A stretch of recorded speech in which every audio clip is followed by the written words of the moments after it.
Според раководството на компанијата, сега условите се зрели да се направи нов градски автомобил, помал од Корса, за кого има простор во гамата.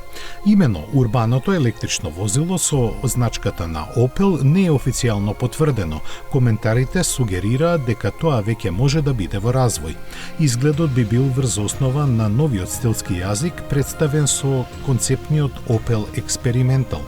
Судејќи според расположливите капацитети на Stellantis, малиот модел ќе биде поставен на ефтината Smart Car или на технолошки понапредната STLA Small платформа. Шефот на Opel напомена дека развојот на новите хемикалии на батерии со погуст капацитет за складирање на енергијата ќе го и направат новите модели поевтини, полесни и помали по големина. Ова ќе му овозможи на урбаното електрично возило на Opel да комбинира пристојна автономија и внатрешен простор без да биде премногу скап.